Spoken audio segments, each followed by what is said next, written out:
সার syndicate বন্ধের প্রতিবাদে গাইবান্ধায় সড়ক অবরোধ করা হয়েছে। শনিবার দুপুরে গাইবান্ধার পলাশবাড়ি সড়ক অবরোধ করে শ্রমিক দলের ব্যানারে কর্মসূচি পালন করা হয়। আধা ঘন্টার সড়ক অবরোধ কর্মসূচিতে বিভিন্ন স্লোগান দেন প্রতিবাদকারীরা।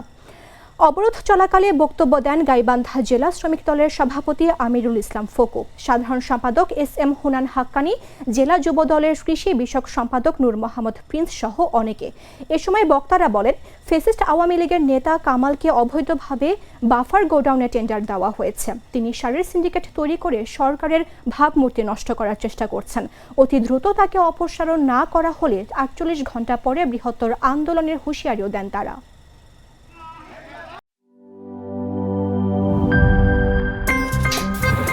আমার একটা স্মার্ট সিদ্ধান্তে 25% গ্যাসের খরচ কমেছে। ভাবছেন কিভাবে? সাধারণ গ্যাস স্টোভ বদলে আমি এনেছি আরএফএল গ্যাস স্টোভ। এর সাইন্টিফিক নজল ও ব্রাস বার্নার ক্যাপ সমানভাবে তাপ ছড়িয়ে রান্না করে দ্রুত, তাই গ্যাসও বাঁচায় 25%, টাকাও বাঁচে 25%। আরএফএল গ্যাস স্টোভ নিরাপদ ও গ্যাস সাশ্রয়ী।